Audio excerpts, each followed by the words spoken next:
Hello, welcome.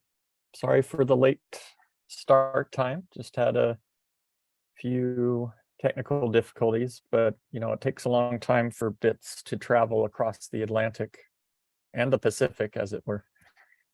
So we're just getting started, but I appreciate everyone's patience. Thanks for joining us. Please let us know where you're attending from. You can use the chat to say hello. Make sure you change that to that little blue menu to everyone so that we all can see where you're joining us from. I'm here at Letterform Archives location in San Francisco, and Céline is in The Hague, correct? Yes, that's correct.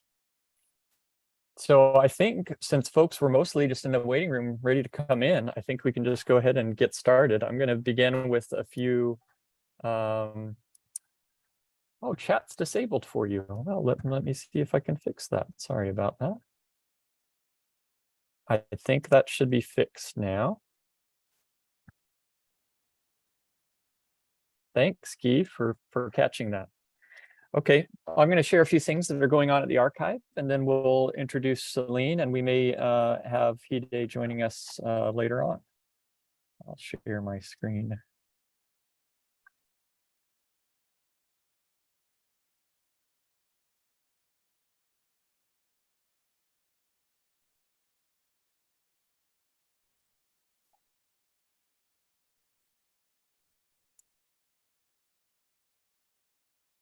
Oops.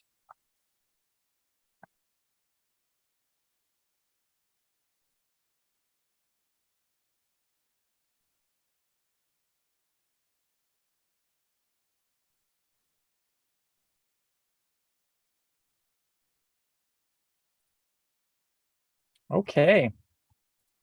Welcome to Letterform Archives Salon series. We have these monthly events to discuss objects in the collection or to invite guests from our community to talk about their own work that relates to the collection. We're really happy to have Céline and Hide with us today, or Hide may join us later, but at least Céline's with us now. And we'll introduce them in a moment. But just so you all know, Letterform Archive is a nonprofit center for graphic design and publishing education in San Francisco. And we just wrapped up a Bauhaus exhibition, which you can learn more about by getting the Bauhaus catalog. But you'll also be learning more about letterforms of Bauhaus in the talk today. Some things that are coming up at the archive. We have a in-person lecture, which I'm really excited about. This will actually be taking place at the San Francisco Public Library, where we, for many years, had lectures, and we're really happy to be returning in person to the library. The Letterform Lecture Series is free, and you can attend this event to learn about the Trajan inscription from Paul Herrera. He was a pupil, a student, apprentice to one of the key figures in inscriptional lettering. And he's going to talk to us about doing his own version of the famous Trajan column inscription, which is hanging in our classroom at the archive. And then he'll be coming to the archive to teach a in-person workshop in which you'll learn about how those letters that appear in the inscription, how they were first made, which is with brush written letters. And so you'll be learning how to make those Imperial Romans with a brush. It's a 2-day workshop happening Saturday and Sunday on the 30th and 31st of this month. Excited to have another in-person workshop finally at the archive. You can come experience our brand new classroom. We also have another really exciting online lecture coming up which is from Mike Hudson. He'll be exploring the surprisingly complex history of printing for readers who are visually impaired. We are really endeavoring to broaden the audience and the creators and the ways that letters are made in the Letter from Lecture series. You know, hats off to Grendel Lufquist, our education director, for bringing in such a nice array of speakers and topics. And this one will be great. So I'm excited about that. And then myself and Christopher Sly will be doing a online workshop in September. So you got some time to warm up for this one. This will be for anybody who wants to learn some new methods for choosing typefaces. What are the concepts that go into making good font selections, and for the job at hand, or for just your everyday toolbox, and some ideas about how to pair and mix typefaces and how to deal with things like licensing and all the stuff that we have to deal with on an everyday basis as designers. So yeah, sign up for that. It's online. You can be anywhere in the world and attend, but it is occurring in the evenings our time.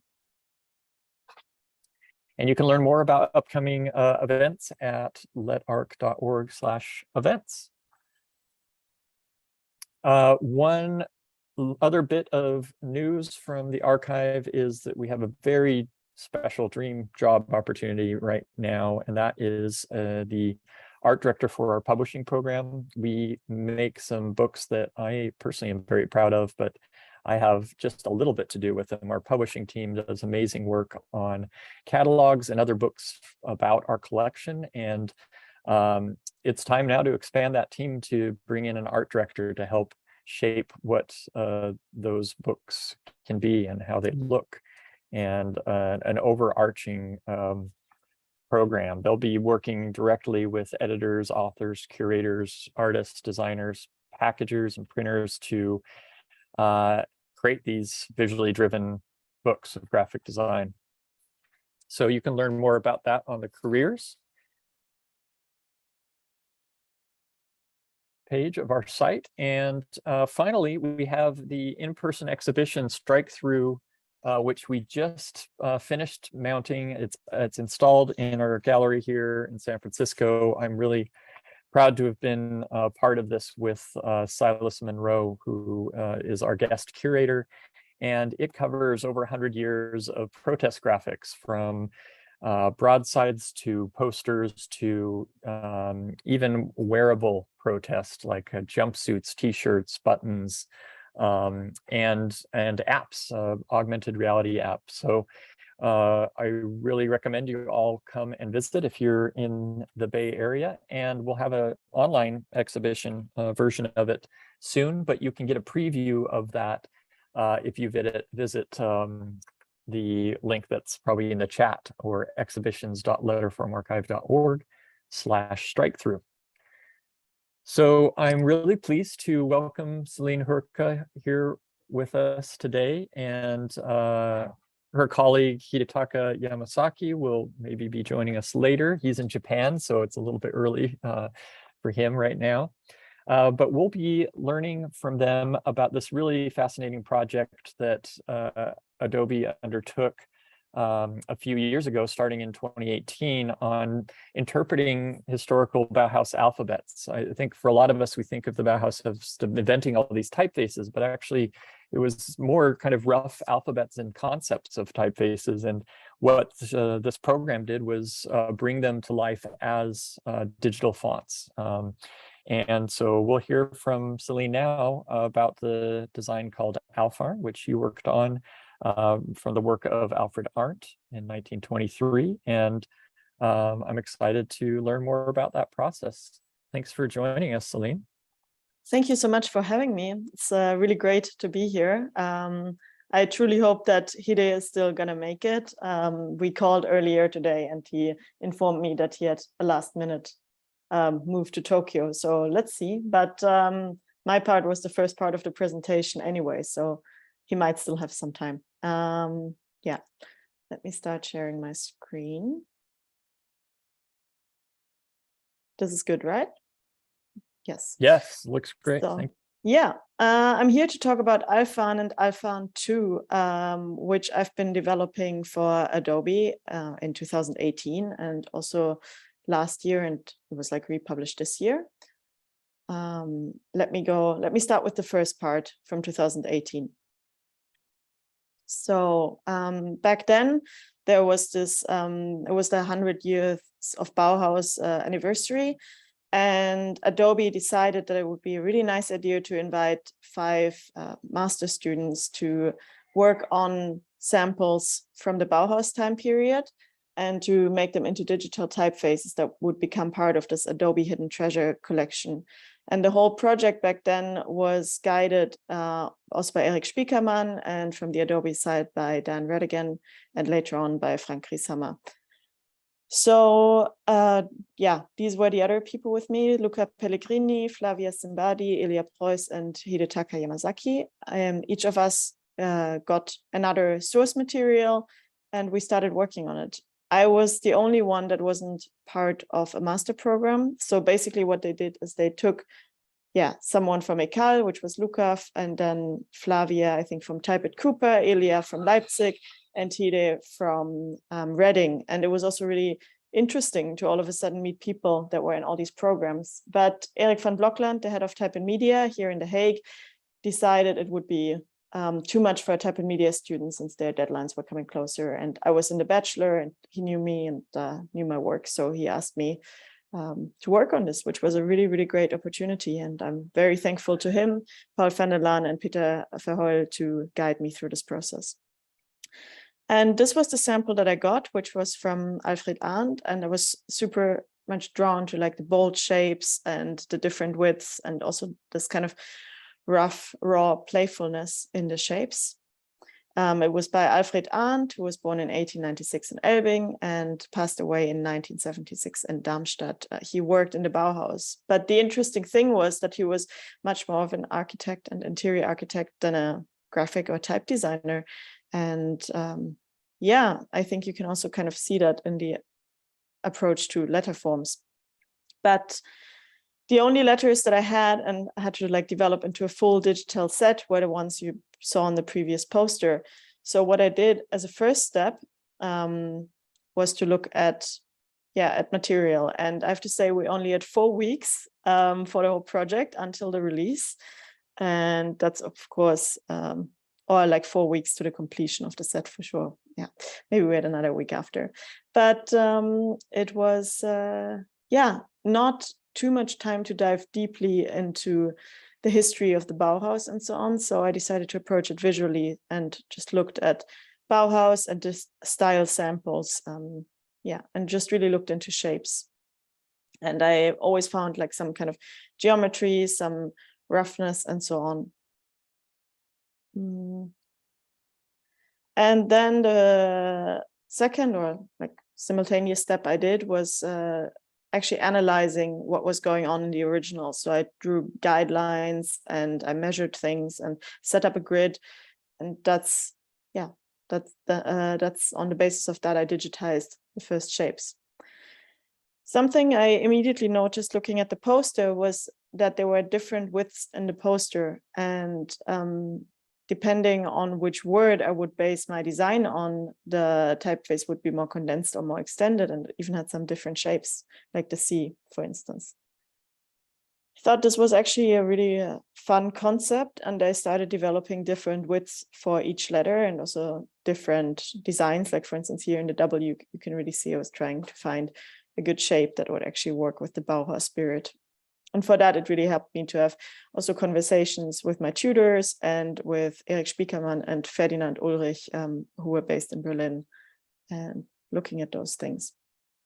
I was not sketching too much by hand. It was actually all done digitally, but later on I was asked for an interview and I had to bring some sketches. So these sketches were actually made afterwards. But when I draw type, it often looks also a bit like this, looking for solutions and so on.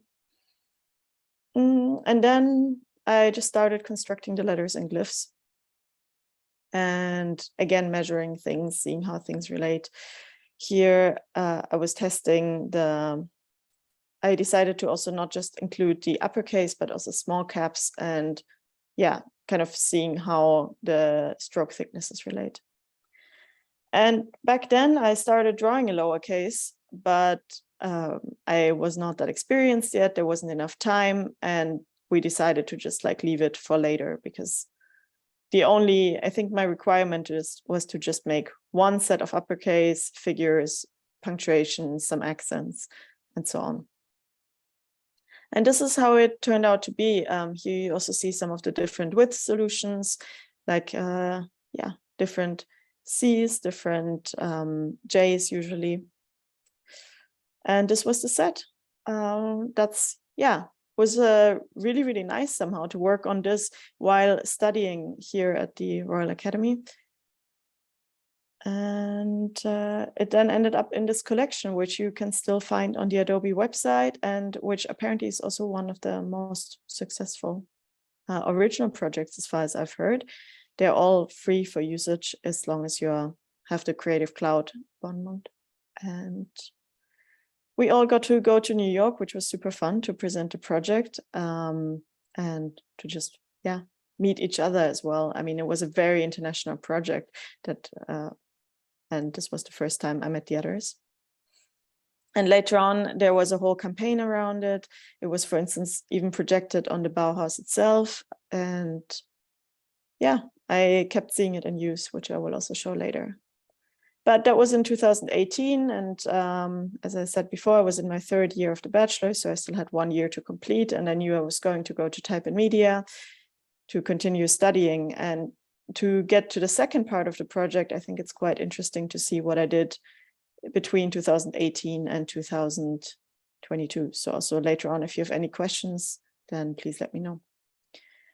The first project was Reviving Type, which I also did next to my bachelor program. It's a book that I wrote and co-published with Nora Baker, and it's basically looking at revivals. So there, I think Alfarn is much more of an interpretation than a revival, but here we really looked at the work of Garamond, Grandjean, and Nicolas Quiche, and wrote this book, which is by now sold out, but And then after writing this book, I went to Type and Media and went into a completely different direction. Before that, I was very much interested in historical typefaces and into conventions. And with my Type and Media projects, I decided to go the complete opposite way. And I was researching how visual reproduction processes change shapes. So again, it's dealing with interpretation and taking type very freely, I would say. This was my presentation. It had like this interactive screen, and my project was also around variable fonts, which is something I'm still researching a lot and working with. And this is the collection, the version collection, as I called it. It's not published yet because I've decided to publish myself, and I still have to see how, in what shapes and forms like these typefaces will come alive. But if you want to hear more about it, you can see some more information on the Type and Media website of 2020. So then I graduated in 2020 and decided to immediately freelance in The Hague. Even though I'm originally from Germany, I really enjoyed living here in this type community. And one of my first projects after graduation was SAF 2, which was a collaboration with Jacob Wise. It's a collection of 3 variable fonts, and it's available via his Foundry. And I would say it was like the loveliest collaboration I could have ever imagined. He's a really great person who makes great work and also recently graduated from Type and Media. So yeah, it's like the letters sort of move up and down. Another thing I worked on this year was dark academia. And basically what happened after my first year of freelancing is that I received a grant from the Dutch government to work on my own practice. And this allowed me to just draw a lot. So like for the past year, I've been developing my type catalog and just working very freely. And dark academia is, completely drawn by hand. I've heard questions before where people asked me if I used filters and so on, but yeah, it took me around 24 hours per letter. And because that is such a ridiculous amount of time to spend on letter forms, I decided to make it available open source on DaFont. So you can just get it for free. And it's just 26 initials and a bat. Just, yeah, was developed in this period. I'm often collaborating also with friends who are not type designers. For instance, my friend Carmen Dasmet Carrasco is a very good book designer, also based here in The Hague. We developed Carmen is Regular, and we made it available for SoliType. SoliType is this fundraiser where you can donate typefaces, and then for 1 week they are available, and all the money that is being made from the sales goes to a good cause. In this case, it was like for supporting women in Afghanistan. And yeah, so I think you can really see how my style developed from this very geometric approach, which I had in Alfarn, to something very free and very flowy and so on. Then I'm just also, I really like organic shapes, and I really like working with variable fonts. So here are some flower initials that I've been working on, and which will also be released with my own foundry next year. Here's a lettering project, a variable lettering project for a friend, saying Garden of Ether. It was for like a 3D movie title sequence. And that's also, yeah, I really like working with legibility and sort of seeing how to push those boundaries. And yeah, just some lettering, some other work, work for friends, work for myself. That, yeah. I personally also think the way I started approaching type design was very much from a graphic designer's perspective back then. Like, I was always fascinated by type since I was a kid, basically. But then I decided, when I was studying graphic design and photography, I just thought it's so nice to create your own tools and to create your own voice. And that's still something I do. So even though I mostly work on typefaces nowadays, I still think of solutions for graphic designers. And I actually had a conversation yesterday with someone that I didn't know, but she used one of my typefaces, and she said that like all she had to do to design the book cover was to set the title in my typeface. So that was a huge compliment, and yeah, explains my approach, I guess. And as you can see, I would say my drawing style and my technical skills through Type in Media and through constantly working on type improved quite a lot. And that leads to part 2 of Alfarn. So those of you who design typefaces probably know this feeling that after a while you think like, oh, I wish I would have drawn curves in a different way, and there's so much to fix. And with Alfarn, I always felt that the project deserved a lowercase and that the project deserved some refinement and so on. So after graduating from Type in Media, I asked Frank Rieshammer if there was and Dan Redigan, if there was a possibility to extend the project. And that's when, yeah, I got the okay and had like, I think around half a year to work further on Alfarn and to make a list of things I wanted to do. My first priority was the lowercase. Then I also wanted to refine the shapes. I wanted to add language support and more accented letters and so on. There were small caps in the original, but I mean, in my version, but I also wanted to adjust those, then improve the spacing and implement different punctuation sets. So after all this time, I think after 2 or 3 years of not looking at the typeface, I had to remeasure everything to just see what I've been up to. And I really noticed some things I didn't like so much anymore. So this was the original, and then this was the improved version. And here you see both overlaid. So yeah, there was a lot that changed, like even width and thicknesses of the letters and so on. And the same went for the small caps. And here even the height changed, as far as I remember. And then in some of the shapes, like for instance, in the punctuation and the comma, we opted for completely different solutions because I didn't like the earlier ones so much anymore. And again, one of the first steps was testing the grounds. So I developed a few different lowercases and just, tested on a small word what the best approach would be. Some went even quite far away and became this very geometric, playful thing, which could also be fun to add to the collection later on. I don't know yet. I also asked myself some questions along the process, like since the uppercase has 3 widths, should the lowercase be designed in 3 widths too? So I decided not to do that. Then should the lowercase be on the same height as the small caps? Then the uppercase is very constructed. Can the lowercase break this construction sometimes? And what is the weight relationship between upper and lowercase? For me, it always really helps me in my design process to just, write down questions, and sometimes they get answered, sometimes they don't. And this is the lowercase, so it became quite a lot more playful. And I think something I did in the working on the original was really like really going for geometry, like round circles and so on. And here, a lot of that is slightly adjusted for it to look optically more pleasing. The same went for the uppercase. Here you see the different widths and different solutions. Some letters like the B are basically just stretched while others changed. And this is how it looks in text. Also, the diacritics became much more sturdy and much more precise. And we decided to add different punctuation sets. So for instance, here you see 2 different question marks in the middle of the screen. And I'll go a bit more in depth with that later. Like here, because basically the main reason was that I just very much as a graphic designer enjoy this if you have thin punctuation, but sometimes it might look better to have only bold. And these are now just stylistic sets that you can enable in InDesign, for instance.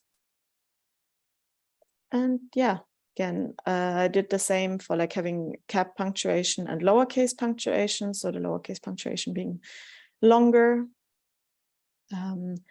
I worked on different, for instance, S sets. So like you can see there were also like a lot of, because of the width alternates, which I also added as style, as sets. There was a lot of drawing involved. And then I really like adding some more playful features in my typefaces. Sometimes those are flowers or like random ornaments. And in this case, it was these special diareses. Since this is a German typeface, diareses get used a lot. And I found some of this in the original and wanted to include it. There are also now some arrows in this, again, very much like in this Bauhaus spirit. As you can see, I really took the inspiration very freely and just started doing my own thing out of it. The original version also didn't have math signs, which I included, and you can really see how the figures also change because of like drawing style improving and so on, and having more time also for the project. And this is how it turned out to be. Here is the final version, basically. And here you see them next to each other. And the great thing is, of course, that this typeface also really gets used a lot because it's published by Adobe, and there was such an amazing marketing behind this campaign. So for instance, here Sarah Khan used this for Hotel Paradiso, and it was very fun coming across this just scrolling through Instagram. I didn't even follow her, and seeing my typeface used for hotel. Also in The Hague, there was actually this poster series, I don't know, huge posters featuring this typeface recently. Unfortunately, it was the first version. And I once went to a vegan restaurant where the letters were stretched even more. And the other day, again, on Instagram, I came across this campaign for Pride Month by this beverage called Bev. And this was the first time I actually saw the new version of Alfarn. I was really happy to see that.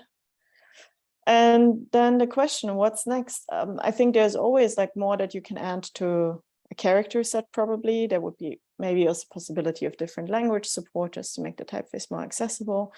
I would personally very much enjoy turning the width into a variable font, for instance. We don't have any concrete plans, but that could be an option. And yeah, let's see what happens next and what the next installment is and so on.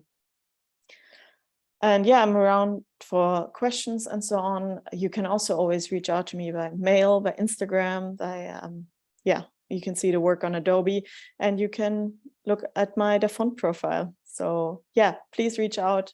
I'm always super happy to collaborate and to answer your questions. And that's it. Thank you so much.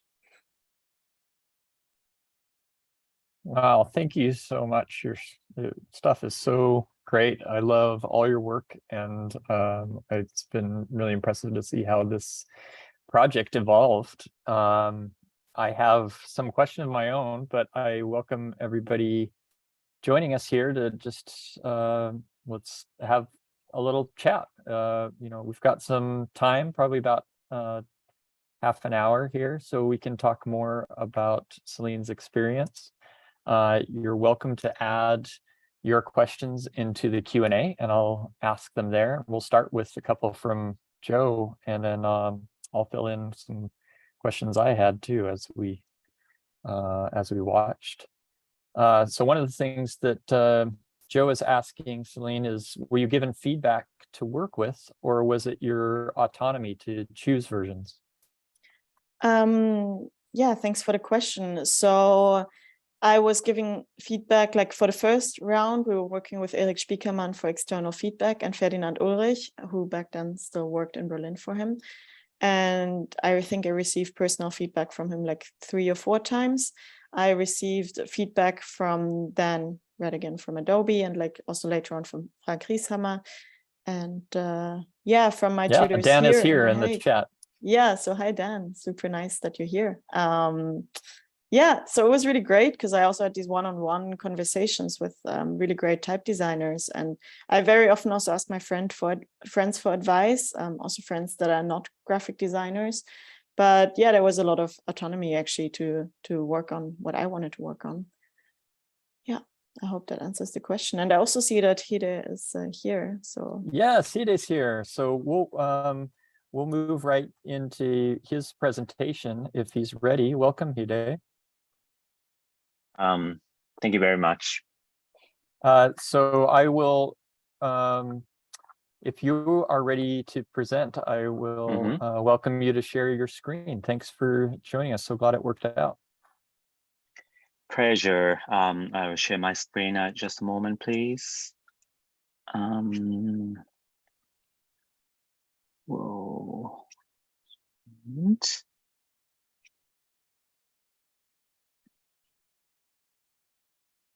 And I'll just introduce Hidetaka Yamasaki. He was a type designer and consultant living in Hamburg usually, but I understand you're in Japan right now, temporarily. Yes, I'm now in Japan unexpectedly.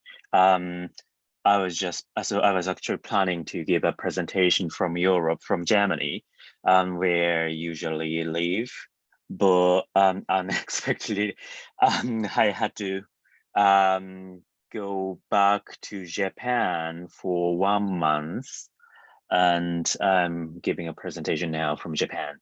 So now it's 5 a.m. I think in Japan. Oh so my, wow. yeah. We were really grateful for you getting up this early. We will forgive any lack of awakeness that you might have. Thanks for joining us. So I'm seeing your screen. I'm seeing the Acrobat window. Great. Then I will have a presentation. So my screen is my screen large enough or also visible enough? Yeah. Do you mean to go full screen? I see the Acrobat window around your presentation, if that's intended. But it is okay to show it in this way? Yeah, or totally okay. Great. And then I will start. Great. Yeah, my name is Hidetaka Yamasaki. I'm from Japan, but now live in Hamburg in Germany. Although I'm now speaking from Japan because I'm on a summer vacation here. I am a graduate of MA Typeface Design at the University of Reading in 2017 and 18. My presentation focuses on my new release, Karl Marx handwriting, but this is an extension of my Karl Marx type family, which I designed as a master's student in 2018 under the supervision of Eric Spiekermann, Ferdinand Ulrich, and Dan Rattigan in the framework of Adobe Hidden Treasures Bauhaus Dessau project. So I'll start with the background info on the initial Karl Marx type family and then go on to the extended handwriting version. Yes, this is Karl Marx. On the left is a picture of him when he was young, and on the right is a picture of him when he was older. The name might remind you of the famous political theorist Karl Marx, but they're different individuals. This Karl Marx, with C, not K, is a painter who studied at the Bauhaus in 1932 and 1933. He initially attended the preliminary course with Josef Albers, received instruction from Wassily Kandinsky and Jos Schmidt, and furthermore took courses taught by Ludwig Mies van der Rohe and Henap Schaeper. After the Bauhaus moved to Berlin in 1933, Marx studied in the workshop for advertising, typography, and printing by Jost Schmidt, as well as in the photography department with Walter Peterhans. But soon, Bauhaus was forced to shut itself down because of Nazi repression. After the war, Marx started working as a freelance painter and gradually found his way to his own artistic style. These paintings are his works. The left one was in 1957 and the right one was in 1988. And this is his handwriting, a lettering sketch, so to speak, from which I created the Karl Marx type family. This was found in the archive of Bauhaus Dessau by my supervisors. When he drew this, he presumably used ornament nibs.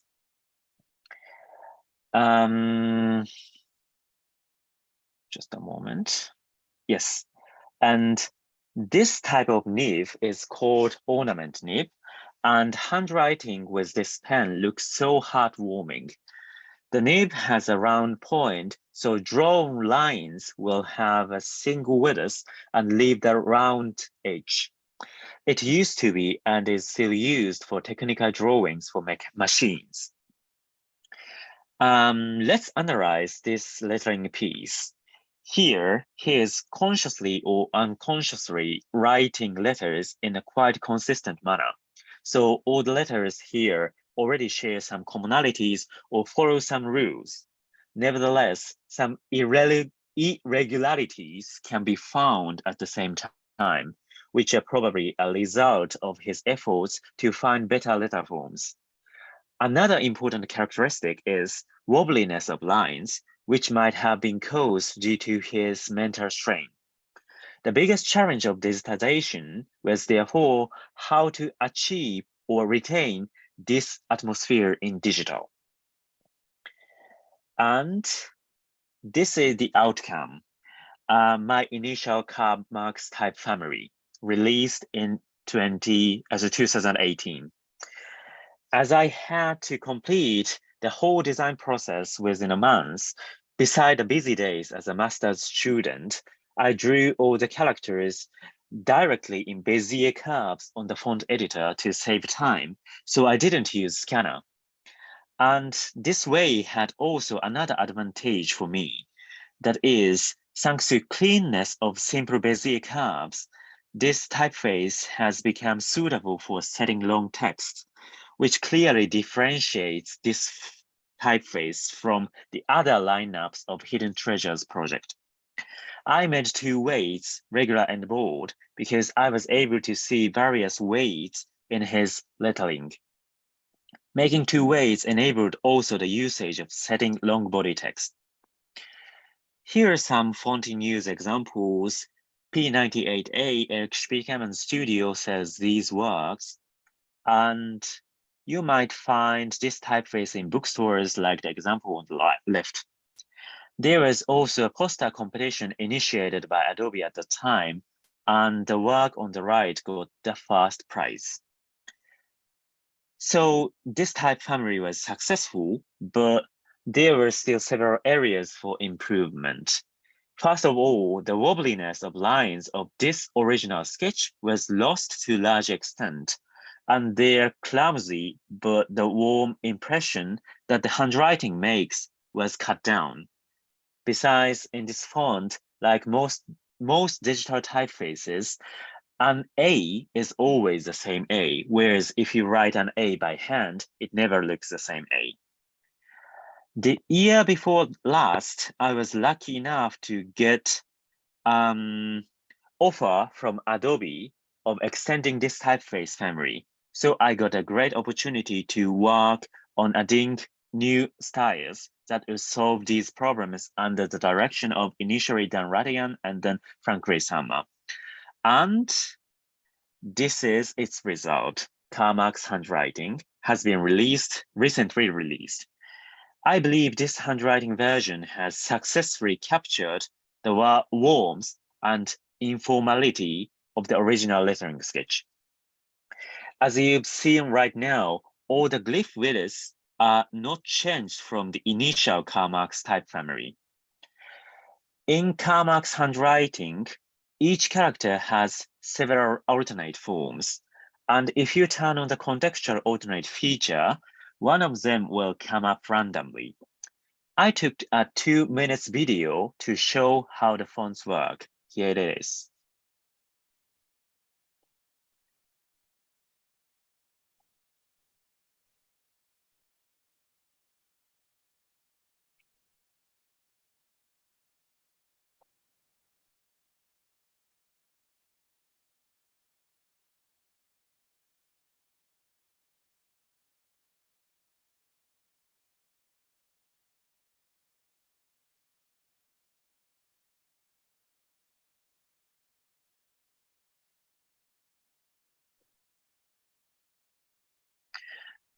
Yeah, you will see now several letter forms for one character come up randomly. And if you type A, and then you will see different A's at once.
Yeah, like this. And yes. And and this randomness is, to say precisely, an apparent randomness. I wrote the features so that the result looks like it would be Fourier random. So sometimes it inevitably happens that the same letter form appears nearby, like this B. And in this case, please choose another alternate letter form from the palette. And this is the glyph set, this is regular, and this is bold. The character set remains unchanged from the initial Karl Marx type family, but the total number of glyphs has greatly increased. As you see here, the number of alternate forms differ from character to character. I colored the glyphs, and black ones are the characters that have no alternate form or just one alternate form. Pink ones have 2 alternate forms, so 3 forms in total. And red ones have 3 alternate forms, so 4 letter forms in total. Lowercase a, e, o, s will appear very often in the languages of the majority of users. And in writing these randomness feature by means of contextual alternate, I referred to and examined the typefaces of Liebe fonts.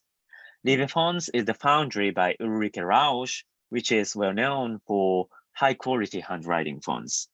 I delved into the techniques used by her, so how she realized the randomness effect by observing the tables, and learned really a lot.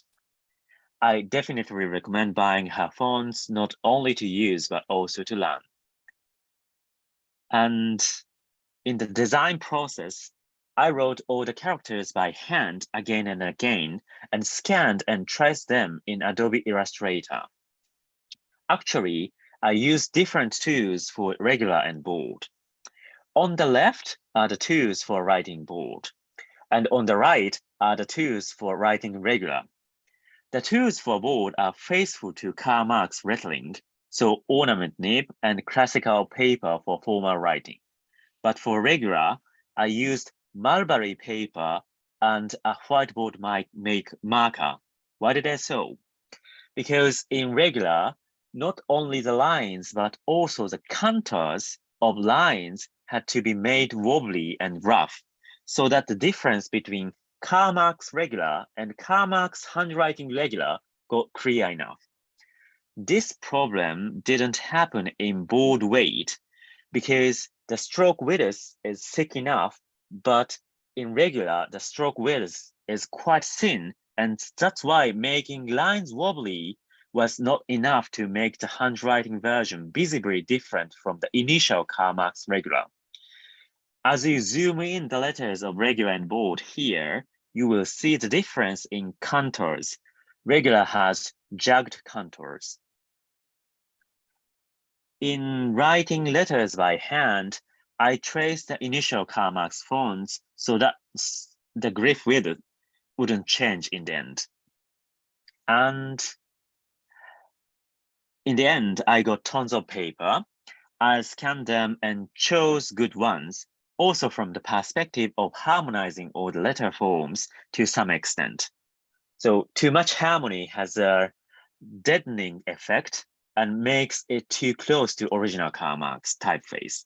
But with too much difference, it won't work as a typeface for short text. It was hard to find the Goldilocks zone. And after scanning, I trace by Adobe Illustrator, reduce the corner points, and put the outlines into glyphs. And that's all how I created Karl Marx handwriting. I hope this Karl Marx handwriting is enough novel and has made a good contribution to the world of handwriting types. And I really want to see more typefaces playing with OpenType features that enable a handwriting style. It's a field that hasn't been fully explored. Yes. Karl Marx regular board and Karl Marx handwriting regular board are now available on Adobe Fonts. That's all I wanted to say about my new release Karl Marx handwriting. And lastly, let me introduce what I'm doing now a bit. I am now working not as a typeface designer, but as a strategist for a communication agency in Berlin.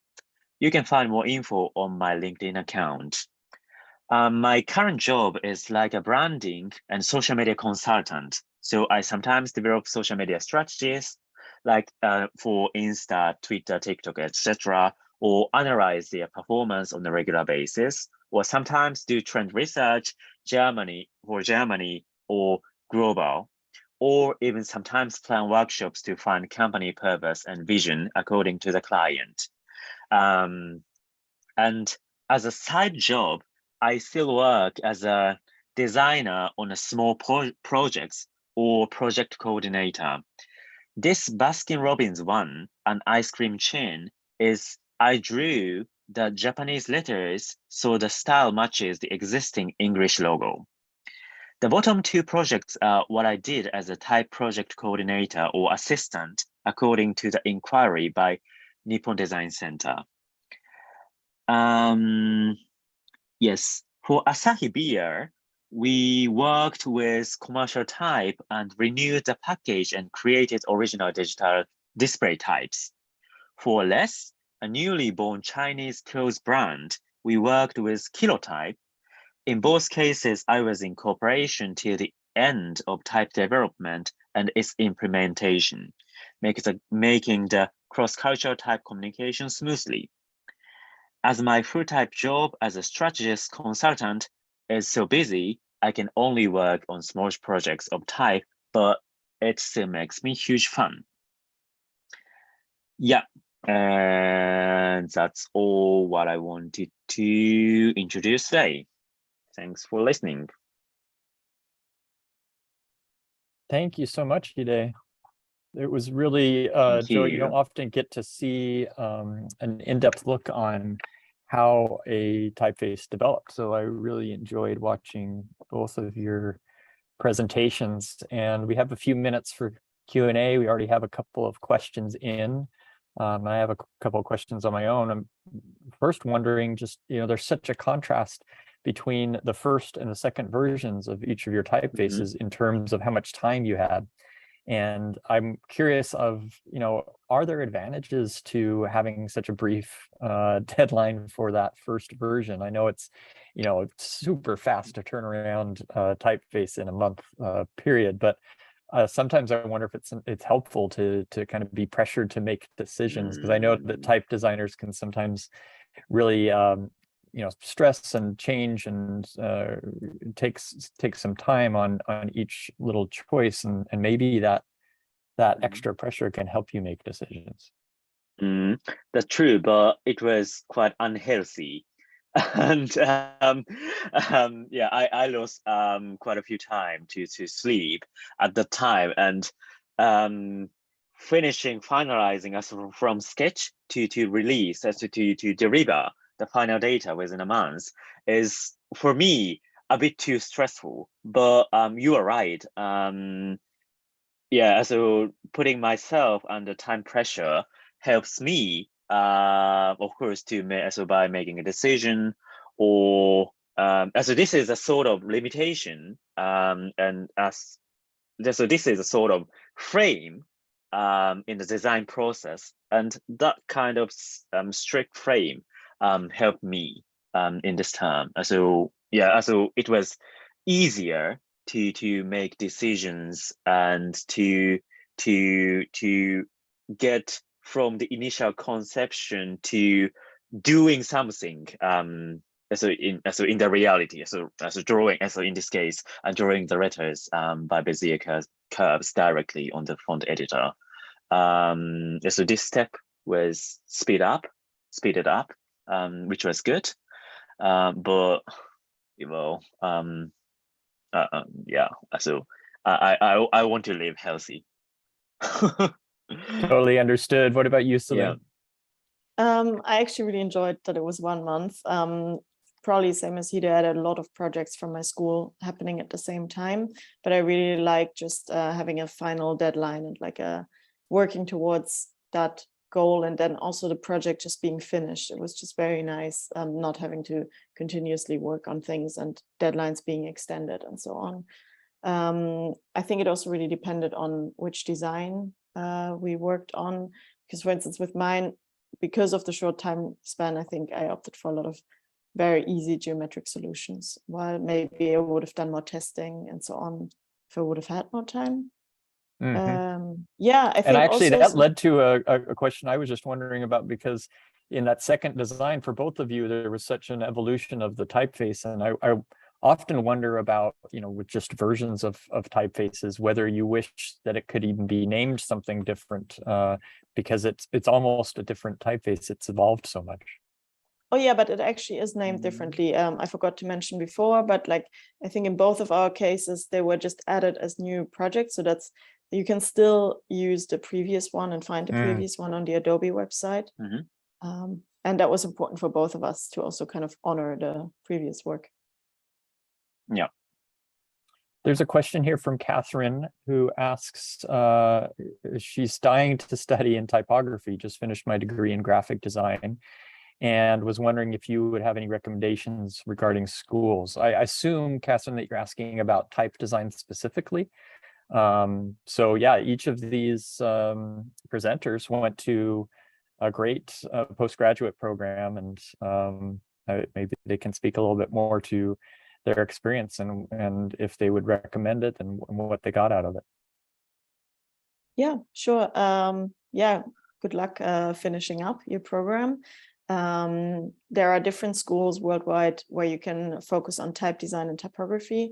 I think it's also good to mention that some schools are very type design specific, like Type and Media, which is where I went to, for instance, where you just draw letters and it's not so much about applying typography. And I guess then there are other programs, for instance, ECAL in Switzerland, which is a really good program as well, where you have more typography classes as well. So I think something, yeah, just to name a few schools, I guess you can go to Type and Media in The Hague, which is apparently one of the cheapest programs. It's a one-year program and it's very renowned. There are a lot of people applying there. It's a great network. I had a very good time studying there. And yeah, it was nice. Then there's Reading, and I guess Hide can say about this in a bit, in the UK. Then there are some in the US, like Type Cooper in New York, and on the West Coast, there's another one. There is ECAL in Switzerland. Yeah, that's our program. Type West is Yeah. here at Letter from Archive.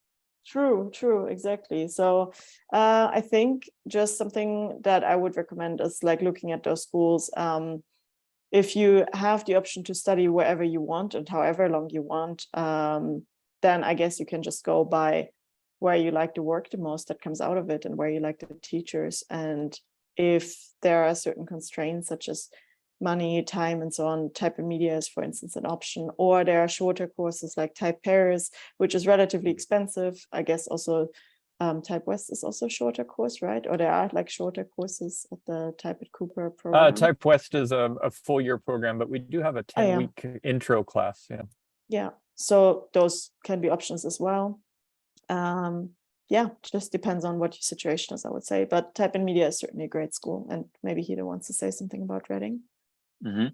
My background is not graphic design, but I studied art history and aesthetics and a bit Germanistik, how do you say in English? I don't know, as German studies. So these how do you say these humanities fields as an bachelor student in Japan. And then I started at some point designing typefaces as a hobby. And then I jumped into taking a course specialized in typeface design from the masters. So as my background is in this way, a bit academic and not graphic design, doing by hand thing.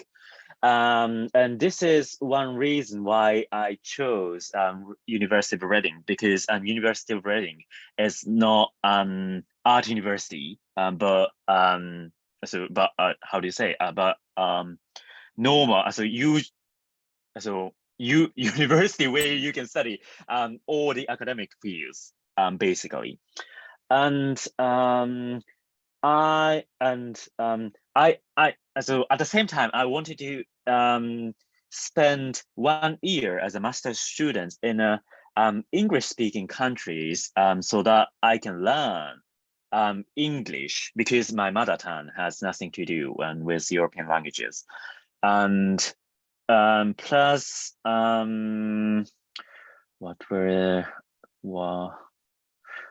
so these two reasons are quite large, so played a large role in my decision. where I studied typeface design. And if you studied graphic design, right? And then maybe also Hug or other typeface design courses, also other places where you can, also where people can study typeface design besides, also next to the other art departments, can be interesting for you because you already have some graphic design background, and then you can make the most of it, I think.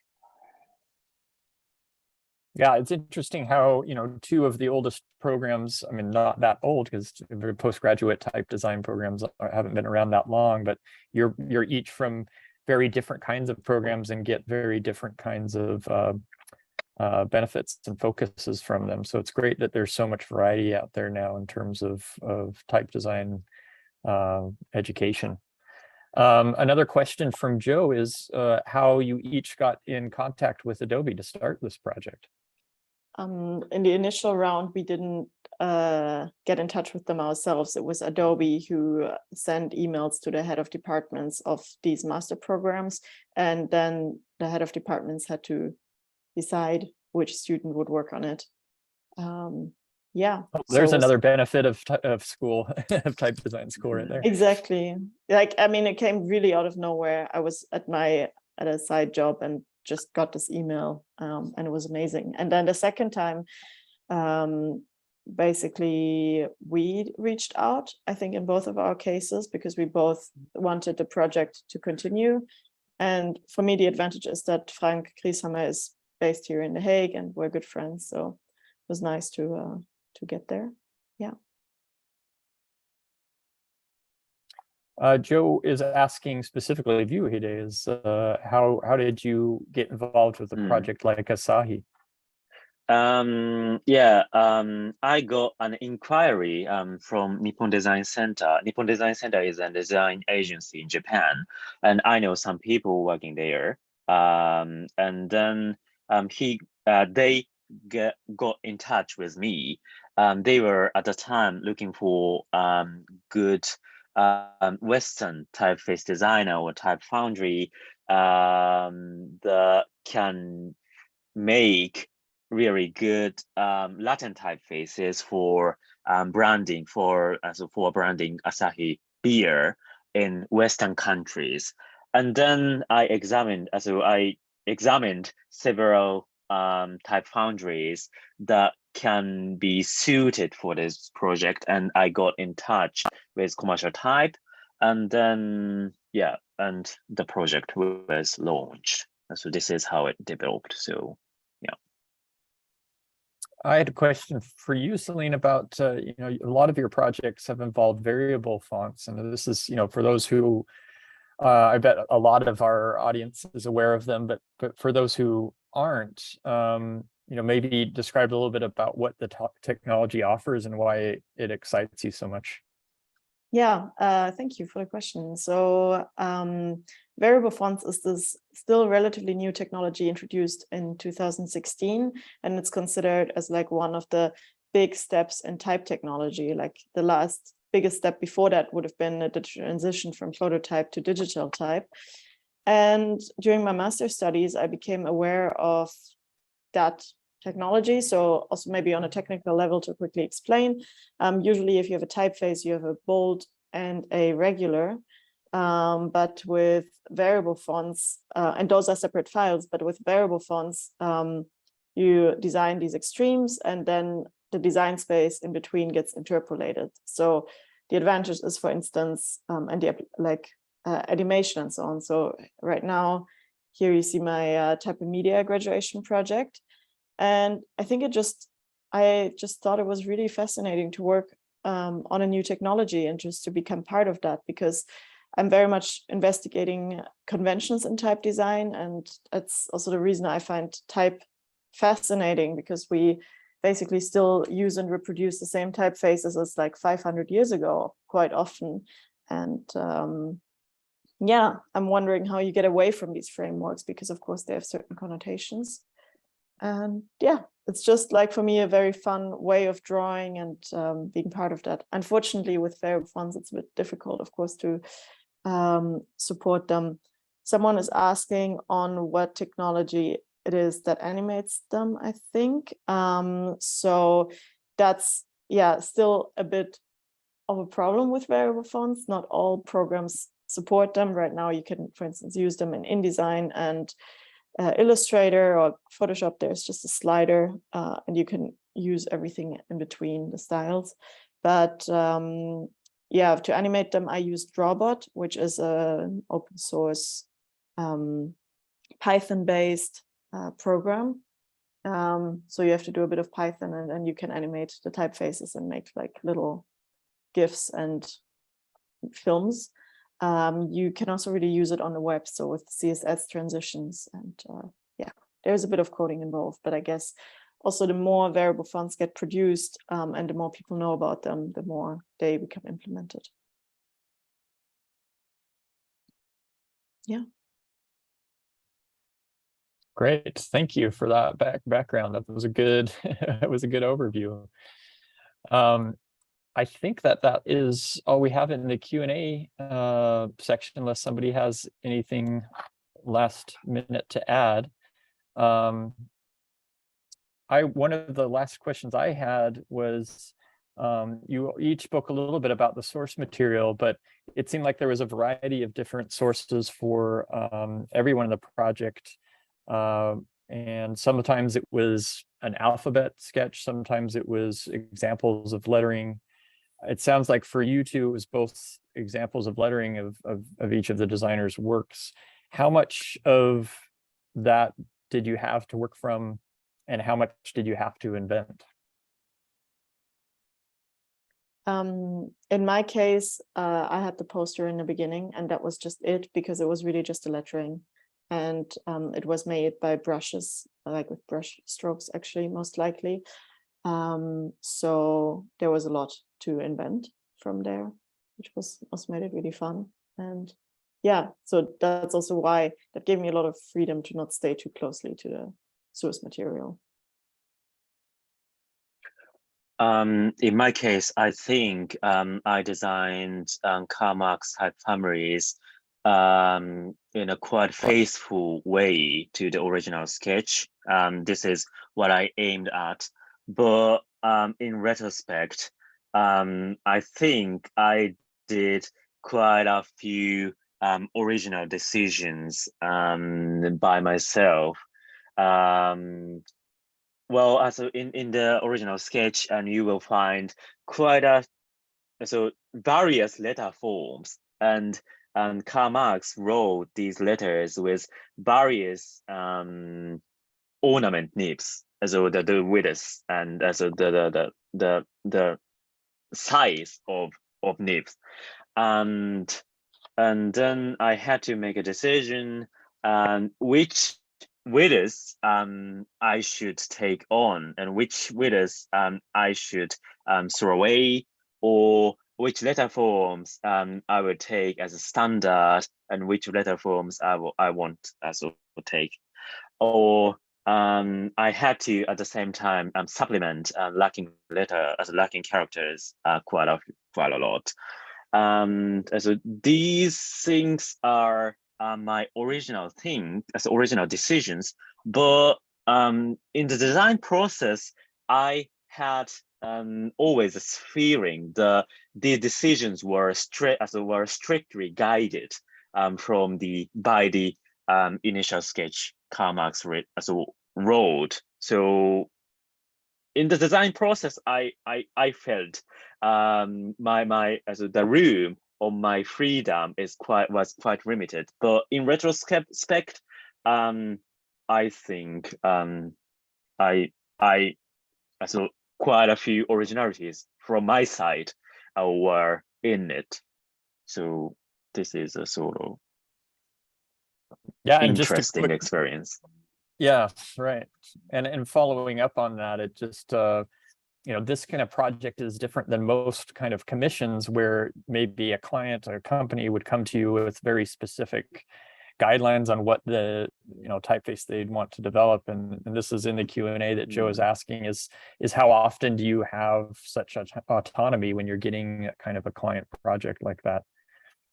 I think it really depends. I'm right now working on a more custom job where I'm just adjusting things, so then it's very strict. I would say there is not so much freedom.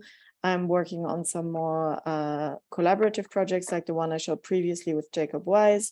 I'm also doing a bit of work with Margot Levesque at the moment. So yeah, I guess it just depends on the project and on the client. And then a lot of my work, at least, is extremely free anyways. And I'm just working a lot on my own things. So yeah, no restrictions there. And for you, Hide, how is it? Well, so these days I don't work on the custom projects anymore because as a typeface designer is not my full-time job anymore. But when I think back the days where when I worked on custom type projects as a supporter, or as a work on the adding glyphs, expanding the ways for the existing typefaces, then I think that these experiences had